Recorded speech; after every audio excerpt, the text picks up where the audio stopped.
Hello third year. आज हम ecosystem का फंक्शन जानेंगे। पिछली क्लास में आपको हमने स्ट्रक्चर ऑफ इकोसिस्टम बताया था, जिसमें बायोटिक कंपोनेंट्स की हमने बात की थी। आज हम फंक्शन ऑफ इकोसिस्टम पर फोकस डालेंगे। फंक्शन ऑफ इकोसिस्टम यानी किस प्रकार से एक पारिस्थितिकी तंत्र जो है वो कार्य करता है। इसकी पूरी जानकारी प्राप्त करने के लिए हमें इसकी संरचना के साथ साथ इसके कार्यों का अध्ययन भी ज़रूरी है, क्योंकि किसी भी पारिस्थितिकी तंत्र की जो कार्य प्रणाली होगी उसके दो महत्वपूर्ण आधार होते हैं। एक तो ऊर्जा का प्रवाह किस प्रकार से और किस प्रकार से वो ऊर्जा का इस्तेमाल हो रहा है, इसको हम डायनेमिक्स ऑफ इकोसिस्टम के नाम से जानते हैं। और जो मेन जो है, कहीं भी देख लीजिए, किसी प्लांट में, एनिमल में, यूनिवर्स में है जो है, पूरा जो एक लाइफ चलती है या पूरा यूनिवर्स जो चलता है वो एनर्जी के थ्रू चलता है। तो जो एनर्जी है, एनर्जी का जो फ्लो है वो इकोसिस्टम में यानी बायोटिक जो भी उसमें कंपोनेंट्स इन्वॉल्व होते हैं वो किस प्रकार से एनर्जी को जो है वो फ्लो करते हैं या एनर्जी बहती है, उनमें बनती है, कहाँ जाती है, उसके बीच का क्या होता है, इसको अच्छे से समझने के लिए अगर हम इसे पॉइंट्स में पढ़ें तो हमें शायद बेहतर समझ में आएगा। तो जो एनर्जी फ्लो है उसको समझने के लिए हम एनर्जी बनती कैसे है, वो कहाँ जाती है, उसके बाद बनने के बाद में उसका क्या हश्र होता है, उसको समझने के लिए हम फूड चेन, क्योंकि एनर्जी जो हमारी आती है वो कहाँ से आती है, फूड से आती है। और वो जो फूड है वो किस प्रकार से बनता है और वो कहाँ कहाँ किस तरह से एक से दूसरे में जाता है, तो फूड चेन, फूड वेब। अब ये बहुत सारी फूड चेनें बनेंगी तो वो फूड वेब कहलाएगा। इकोलॉजिकल पिरामिड्स, एनर्जी जो है किस प्रकार से कम होती है, अधिक होती है, अलग अलग स्तरों पर, तो वो हमें पिरामिड्स पढ़ने पड़ेंगे। एनर्जी फ्लो देखेंगे हम डिफरेंट डायग्राम्स के थ्रू कि किस प्रकार से एक इकोसिस्टम में एनर्जी का फ्लो रहता है, किस प्रकार से जो साइक्लिंग ऑफ मिनरल्स होती है, जो खनिज लवण होते हैं वो किस प्रकार से साइकिल होते हैं, चक्रीय रूप में किस प्रकार से कहाँ पहुंचते हैं, इन सब पर हमारा फोकस इसमें रहेगा, फंक्शंस ऑफ इकोसिस्टम। अब हम सबसे पहले बात करते हैं ट्रॉफिक लेवल्स की। हम आपके सिलेबस के अकॉर्डिंग ही चल रहे हैं, जिससे आपको कहीं भी ये ना लगे कि कहाँ से ये टॉपिक आ गया, क्योंकि आपको पढ़ाई भी सिलेबस के अकॉर्डिंग ही करनी होती है। तो ट्रॉफिक लेवल्स क्या होते हैं? जैसे हम खाने की बात करते हैं तो जो खाना है वो शब्द है ट्रॉफिक। जैसे हम ऑटोट्रॉफ्स बोलते हैं, स्वपोषी यानी पोषण। जो पोषण है, ये शब्द जो है वो कहाँ से आया है, पोषण से। ट्रॉफिक जो वर्ड है, तो ट्रॉफिक लेवल्स क्या होते हैं? किसी भी इकोसिस्टम में देखिए बहुत सारे कंज्यूमर्स होते हैं, यानी खाना ग्रहण करने वाले पौधे भी हैं, प्राइमरी, सेकेंडरी, टर्शरी कंज्यूमर्स होते हैं। इनमें जो फूड एनर्जी है उसका जो ट्रांसफ़र होता है एक से दूसरे में, अलग अलग लेवल्स पर जो होता है, अलग अलग स्टेजेस में, उसको हम ट्रॉफिक लेवल्स कहते हैं। यानी प्रोड्यूसर्स का एक लेवल है, प्राइमरी कंज्यूमर्स का दूसरा, सेकेंडरी कंज्यूमर्स का तीसरा। इन लेवल्स को हम ट्रॉफिक लेवल्स के नाम से जानते हैं। अर्थात जो पारिस्थितिकी तंत्र में विभिन्न श्रेणी के उपभोक्ताओं में खाद्य ऊर्जा का जो अलग अलग स्तर पर स्थानांतरण होता है उसे हम ट्रॉफिक लेवल कहते हैं। Transfer of energy from one level to another in different types of consumers is known as trophic levels, या पोषी स्तर कहलाते हैं। पोषी स्तर में जो सबसे पहले आता है, वो जो सबसे फंक्शनल एक तरह की ग्रुपिंग है ये, जिसमें ए लेवल अगर आप देखें तो उन्हें हम ऑटोट्रॉफ्स कहते हैं या प्रोड्यूसर्स कहते हैं। फिर हम हर्बीवोर्स की बात करते हैं, जिन्हें हम फर्स्ट ऑर्डर का कंज्यूमर नाम से पुकारते हैं। और वैसे पोषण स्तर उसका सेकंड हो गया। तो आपसे एग्ज़ाम में कई बार पूछ लिया जाता है कि फर्स्ट जो ऑर्डर ऑफ कंज्यूमर्स वो क्या होगा, तो कई बार बच्चे कंफ्यूज हो जाते हैं, तो आप ना हो। ट्रॉफिक लेवल पहला होगा प्रोड्यूसर्स का, ट्रॉफिक लेवल दूसरा होगा हर्बीवोर्स का, लेकिन उनको हम कहते हैं primary consumers, first order of consumers. तो एक तरह से जो हर्बीवोर्स हैं वो कैसा हो गया, स्टेप कौन सा हो गया, सेकंड स्टेप हो गया। यानी ट्रॉफिक लेवल कौन सा हो गया उनका, दूसरा हो गया। लेकिन कह हम उनको रहे हैं फर्स्ट ऑर्डर ऑफ कंज्यूमर्स। तो आपको ये थोड़ा सा जो भेद है उसे आपको ध्यान रखना है, इसको डिफ्रेंशिएट ढंग से करना है। जो प्राइमरी कंज्यूमर्स होंगे वो एक तरह से थर्ड स्टेप पर आएंगे, सेकेंडरी जो कंज्यूमर्स होंगे वो थर्ड उस पर फोर्थ पे चले जाएंगे। तो जो प्रेडेटर्स हैं, जो ये सब खाने वाले हैं एक दूसरे को, जो सबसे ऊपर होगा वो टॉप लेवल के कार्निवोर्स होंगे। तो ये जो एक स्तर है, इन पोषण के स्तरों को हम ट्रॉफिक लेवल्स कहते हैं। अब ट्रॉफिक लेवल्स जब हमें समझ में आ गए तो अब हम बात करते हैं फूड चेन की, कि जो खाने की एक श्रृंखला है, खाद्य श्रृंखला कितने प्रकार की हो सकती है इस उसमें प्लैनेट पर और या हमारे आसपास इस अर्थ पर, और साथ में किस प्रकार से अलग अलग जो चेन्स होती हैं वो कार्य करती हैं। तो जो फूड चेन है ये क्या होती है? Food chain actually sequential manner of energy transfer है एक प्रकार से among organisms of different trophic levels. पारिस्थितिकी तंत्र के जो विभिन्न पोषी स्तरों में मिलने वाली जो विभिन्न जंतुओं के मध्य खाद्य तथा ऊर्जा का स्थानांतरण है, जो कि एक क्रमवार तरीके में होता है, और इसी को हम फूड चेन के नाम से जानते हैं। फूड चेन क्या होगी? अलग अलग ट्रॉफिक लेवल पर अलग अलग जंतुओं के बीच में जो एनर्जी और खाद्य का या उनके न्यूट्रिशन का जो एक प्रकार का ट्रांसफ़र हो रहा है उसको हम फूड चेन कहते हैं। ये सभी को मालूम है, एक जीव दूसरे को खा कर के ही जीवित रह सकता है। तो हम कहते हैं जीवो जीवस्य भोजनम। एक जीव दूसरे को खा रहा है तभी तो वो चेन बन रही है, और एक दूसरे को खा कर के ही उनका जीवन निर्वाह होता है। जो ऑटोट्रॉफ्स होते हैं वो खाना बनाते हैं जिसे कि कंज्यूमर्स खाते हैं। तो अगर आप बिल्कुल सिंपल सी चेन को आप हमारे चारों ओर जो मौजूद है उसको भी आप देखें तो आप सोच के देखिए, पौधे हैं जिन्हें हम खाते हैं, शाकाहारी जंतु खाते हैं, तो हम फर्स्ट ऑर्डर के कंज्यूमर हो गए, प्राइमरी। देन फिर उनको मांसाहारी जंतु खाते हैं, उन मांसाहारी जंतुओं को दूसरे मांसाहारी सर्वोच्च मांसाहारी खाते हैं। तो ये जो एक श्रृंखला बनी, पौधे, शाकाहारी जंतु, अगर आप एरो लगाते जाएं तो पौधे, फिर शाकाहारी जंतु, फिर एक एरो, फिर मांसाहारी जंतु, फिर एरो एंड सर्वोच्च मांसाहारी जंतु। ये जो एक प्रकार का एक सीक्वेंस बना है इसको हम फूड चेन के नाम से जानते हैं। जो फूड चेन होती हैं, सिंपल फूड चेन जो होती है, अगर आप ग्रासलैंड की को सोचें, दिमाग में रखें, तो उसमें क्या कौन सी होगी? ग्रासेज होंगी। उसको कौन खा रहा है? ग्रास होपर्स खा रहे हैं। ग्रास होपर को फ्रॉग खा रहा है, फ्रॉग को स्नेक खा रहा है, स्नेक को हॉक खा रहा है। तो ये एक चेन हो गई, कहाँ की? ग्रासलैंड की। अगर आप पॉन्ड की बात करें फूड चेन की, तो पॉन्ड में क्या होते हैं? हरे पौधे होते हैं, फाइटोप्लैंक्टन्स जो पानी में पाए जाते हैं, उन्हें वाटर फ्लीज खाती हैं, यानी मक्खियाँ खाती हैं। मक्खियों को स्मॉल फिश खा जाती है, स्मॉल को बिग फिश खाती है, और बिग फिश को बर्ड खा जाती है। ये हो गई एक पॉन्ड की फूड चेन। यानी जो खाना है किसी भी सिस्टम में, जो खाना मौजूद है वो खाना किस किस तरीके से वो डिस्ट्रीब्यूट हो रहा है, और उस खाने में जो ऊर्जा मौजूद है वो ऊर्जा कितनी कितनी मात्रा में जा रही है, बस इसी को हम फूड चेन के नाम से जानते हैं। बेसिकली अगर आप देखें तो उसमें 3 प्रकार की फूड चेन पाई जाती है किसी भी इकोसिस्टम में। ग्रेजिंग फूड चेन होगी जिसे कि हम शाकवर्ती भोजन श्रृंखला कहते हैं। दूसरी डेट्रिटस होगी जो कि अपरदीय भोजन श्रृंखला होगी। और तीसरी पैरासिटिक फूड चेन होती है, जो कि किस बुक में आपको पैरासिटिक मिलेगा, किसी में सप्लीमेंट्री फूड चेन के नाम से भी ये मिल सकता है टॉपिक। तो ये 3 श्रृंखलाएं हमें पढ़नी है, ग्रेजिंग फूड चेन, डेट्रिटस और पैरासिटिक। जैसा नाम से आपको मालूम हो रहा है कि जो ग्रेजिंग फूड चेन है, या आप इससे पहले आपको एक और हम पिक्चर के थ्रू बता देते हैं कि किस प्रकार से जो पोषण स्तर हैं विभिन्न प्रकार के वो काम करते हैं। ये सिंपल देखिए, ऊर्जा का स्थानांतरण इस पिक्चर में दिखाया हुआ है। प्रोड्यूसर्स हैं ग्रीन प्लांट, सबसे पहले एनर्जी फ्रॉम द सन आ रही है, जो कि कौन ग्रहण कर रहा है? प्रोड्यूसर्स।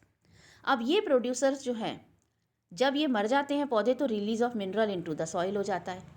इधर पौधे जो है वो कंज्यूम अगर कर लिए जाते हैं एनिमल्स के द्वारा, तो यहाँ पहुँच गया ऊर्जा, यहाँ से ऊर्जा पहुँची रिड्यूसर्स के पास में, बैक्टीरिया और उनके पास में, फंजाई के पास। यहाँ से ऊर्जा वापस से मिट्टी में पहुँच गई, मिट्टी से किस प्रकार से देखिए, जो एरो है ग्रीन प्लांट्स को हम डायरेक्ट भी बैक्टीरिया और फंजाई डिकम्पोज कर सकते हैं। तो ये जो एक ऊर्जा का स्थानांतरण किस प्रकार से हो रहा है, लेकिन आप देखिए ये चक्रीय नहीं है ऊर्जा का स्थानांतरण। यहाँ आप ये देखिए विभिन्न प्रकार के पोषण स्तर को दिखा रखा है। सबसे नीचे देखिए नंबर ऑफ जो होता है ऑटोट्रॉफ्स वो सबसे ज़्यादा होता है। पौधे आप देखिए बहुत ज़्यादा होते हैं मात्रा में, नंबर में। उसके बाद हर्बीवोर्स होते हैं, उन्हें खाने वाले होते हैं, वो उससे कम होते हैं। आप देखिए नेचर ने किस तरीके से बनाया है कि कोई भूखा नहीं रह सकता अगर हम ढंग से सिस्टम को चलने दें तो। इसीलिए आज ये महती आवश्यकता हो गई है कि एनवायरनमेंट को बैलेंस करिए। जो नेचर ने बैलेंस दिया है, देखिए ऑटोट्रॉफ्स जो होते हैं पौधे सबसे अधिक होते हैं जिनको कि हर्बीवोर्स खा सकते हैं, तो वो कम मात्रा में होने चाहिए। हर्बीवोर्स को खाने वाले प्राइमरी कार्निवोर्स और भी कम मात्रा में होने चाहिए, और प्राइमरी कार्निवोर्स को खाने वाले सेकेंडरी कार्निवोर्स उससे कम है, और टर्शरी कार्निवोर उससे भी कम है। जो एनर्जी जा रही है एक से दूसरे में वो देखिए किस प्रकार से जा रही है। इनको हम डिफरेंट पोषण स्तर कहते हैं, इनको हम ट्रोफिक लेवल के नाम से जानते हैं। यहाँ देखिए इसमें ऊर्जा का स्थानांतरण का दूसरा एक मॉडल है। इसमें सोलर एनर्जी प्रोड्यूसर्स को जा रही है, प्राइमरी कंज्यूमर्स को भी जा रही है, फिर प्रोड्यूसर से डेड रिमेन्स में, रॉ मटेरियल में, फिर डिकम्पोज हो रही है। ये देखिए आप किस तरीके से जो है एनर्जी पहुँच रही है।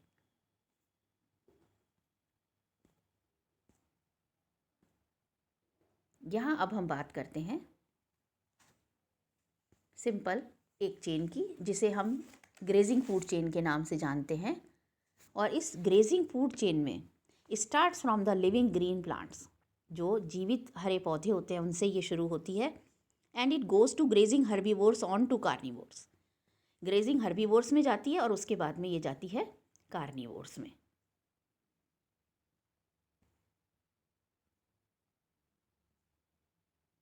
यहाँ ये हम सिंपल खाद्य श्रृंखला जो है ग्रेजिंग फूड चेन में हर्बीवोर सबसे पहले प्लांट्स होंगे यानी ऑटोट्रॉफ्स होंगे, देन हर्बीवोर्स होंगे, फिर उसके बाद कार्निवोर्स होंगे। In any ecosystem with such type of food chains are directly dependent on the influx of solar radiation. ऐसी जो ग्रेजिंग फूड चेन्स होती हैं ये पूरी तरीके से किस पर निर्भर करती हैं? सूरज की ऊर्जा पर, क्योंकि पौधे जब तक खाना नहीं बनाएंगे तब तक ये चेन आगे नहीं बढ़ेगी। So completely this type of chain depends on autotrophic energy capture and the flow of this energy in a sequence through various trophic levels. And most of the ecosystem in nature possess such type of food chain. If we talk about any type of ecosystem, it starts from the plants. So grazing food chain will be available in every type of ecosystem. The gross production of a green plant in an ecosystem may meet three fates. जो पौधे होते हैं उनमें जितना भी खाना बनाया जाता है उसका उसके तीन तरह से वो इस्तेमाल हो सकता है। It may be oxidise in respiration, it may पौधा मर सकता है and in decay, and may be eaten by herbivore animals. यानी उसके पास तीन रास्ते हैं। हम ग्रेजिंग फूड चेन की बात कर रहे हैं। ग्रेजिंग फूड चेन में अगर आप देखें तो ग्रेजिंग फूड चेन हर इकोसिस्टम में देखने को मिलती है, और ये ग्रेजिंग फूड चेन जो होगी उसमें आप पाएंगे कि ये पौधों से शुरू होगी और उस पर ख़त्म होगी ये कार्निवोर्स पर। बहुत सिंपल फूड चेन होती है। अब इसमें जो पौधे खाना बनाते हैं उनके पास तीन ऑप्शंस हो सकते हैं कि श्वसन की प्रक्रिया में उन खाद्य पदार्थों का ऑक्सीकरण हो जाए, या वो पौधे डिके हो जाएं और डिग्रेड हो जाएं, या हर्बीवोर्स के द्वारा खा लिए जाएं। तो हर्बीवोर्स जो होते हैं वो एसिमिलेटेड फूड को स्टोर करके रख लेते हैं कार्बोहाइड्रेट, प्रोटीन्स और फैट्स की फॉर्म में, और ये फिर transform much more complex organic molecules में हो जाते हैं। फिर जो energy to perform such transformation is provided by respiration. इस प्रकार का ट्रांसफॉर्मेशन करने के लिए, फूड को ट्रांसफॉर्म करने के लिए रेस्पिरेशन से एनर्जी मिलती है। So like autotrophs, the ultimate deposition of herbivores also follow three routes. ऐसे ही जो हर्बीवोर्स होते हैं उनमें भी तीन रूट होते हैं। या तो श्वसन में काम में आ जाएगा जो उन्होंने खाना लिया है, या ख़त्म हो जाएगा, वो खुद ही ख़त्म हो जाएंगे तो डेड और डीके हो जाएगा, या फिर कंजम्पशन बाय कार्निवोर्स हो जाएगा। देखिए हमने जो ग्रास के लिए कहा था, ग्रीन प्लांट्स के लिए कहा था कि तीसरा उसका भविष्य क्या हो सकता है, हर्बीवोर उसे खा ले। लेकिन हर्बीवोर के लिए हमने कहा है तीसरा उसका ऑप्शन है कार्निवोर उसे खा ले। तो हर एक स्तर पर, हर एक ट्रॉफिक लेवल पर फूड चेन में आप पाएंगे कि हर एक का जो है फेट निर्धारित है। तो ट्रॉफिक लेवल को हम अलग अलग नंबरों से, लेटर से भी डिपिक्ट कर सकते हैं। जो फर्स्ट है that is depict assimilation of food at each trophic level. ये अलग अलग हम उसके नाम से भी उसे पुकार सकते हैं। जैसे एफ कहीं लिखा है तो एनर्जी लॉस्ट है, सी लिखा है तो एनर्जी थ्रू डीके है, आर है तो एनर्जी लॉस्ट टू रेस्पिरेशन। ये जब हम डायग्राम्स की थ्रू बात करते हैं तो उसमें आप इसे समझ सकते हैं। ये देखिए, इस डायग्राम के बात कर रहे थे कि ग्रेजिंग फूड चेन की अभी हमने बात की है, किस प्रकार से जो एनर्जी है उसका इनपुट और लॉस होता है ट्रॉफिक लेवल पर अलग अलग। यहाँ ए इसने कहा है, जहाँ पर भी ए लिखा हुआ है यानी एसिमिलेशन ऑफ फूड हो रहा है हर ट्रॉफिक लेवल पर, ए दिखा रहा है ये। जहाँ एफ को डिपिक्ट करता है energy lost in the form of faecal matter और एनी अदर एक्सक्रीटरी प्रोडक्ट। यानी एनर्जी देखिए आप किस किस तरीके से बाहर आ रही है। तो ये डायग्राम के थ्रू आप समझ सकते हैं इसको, ग्रेजिंग फूड चेन को अच्छे से। एनर्जी लॉस्ट हो रही है, जहाँ आर लिखा हुआ है यानी रेस्पिरेशन में एनर्जी का प्रवाह बाहर की तरफ है। अब ये ग्रेजिंग फूड चेन हो गई। सेकंड जो चेन होती है that is detritus food chain या अपरद, जिसे आप बोलते हैं अपरद फूड चेन। ये देखिए अपरदन भोज्य श्रृंखला, जिसमें आप डेड ऑर्गेनिक जो रिमेन्स होते हैं including metabolic waste and exudates derived from grazing food chains are generally termed as detritus. अब डेट्रिटस क्या होता है? सबसे पहले तो अपरदन क्या होता है? ये एक प्रकार से जो डेड ऑर्गेनिक रिमेन्स होते हैं, किसके? जनरली ग्रेजिंग फूड चेन के जितने भी मेंबर्स हैं उनके, मेटाबॉलिक वेस्ट उनका, और कुछ एक्सुडेट्स जो कि ग्रेजिंग फूड चेन से निकले हैं, इन सब को मिला के, यानी इन ऑल अगर हम बात करें in simple words, the dead organic remains, metabolic waste, exudates of grazing chain termed as detritus. And the energy contained in this detritus is not lost in an ecosystem, rather it serves as a source of energy for a group of organism called detrivorous. आप देखिए कि nature ने किस प्रकार का system बना रखा है कि जो ग्रेजिंग फूड चेन से रिमेन्स निकलते हैं वो किसके लिए फूड हो गए? हम उसके ग्रेजिंग फूड चेन के लिए वो डेड ऑर्गेनिक मैटर है। इट इज़ टोटली वेस्ट है वो उसके लिए ग्रेजिंग फूड चेन वाला। लेकिन ग्रेजिंग फूड चेन का वेस्ट जो है that is a source of energy for a group of organism and that is called as detritivores. जो डेट्रीवोर्स होते हैं ऑर्गेनिजम्स, उनके लिए ये फूड चेन जो होती है उसमें प्राइमरी लेवल कहाँ से शुरू होगा? जहाँ से डेड ऑर्गेनिक मैटर है। सो that are separate from the grazing food chain. The food chain so termed is called detritus food chain. And in detritus food chain that is based on actually falling leaves, shallow जो estuary waters है, अगर उसका example लेकर के हम समझें तो जो लीफ फ्रेगमेंट्स होते हैं are acted upon by the saprotroph. पत्ती गिरी हुई है, उसके ऊपर डिकम्पोजर्स काम करते हैं and are colonised by algae. ये फ्रेगमेंट्स रीटर्न हो जाते हैं, कुछ डेट्रीवोर्स उसे खा लेते हैं और फिर उससे मेन फूड प्रोवाइड करते हैं फिश के लिए।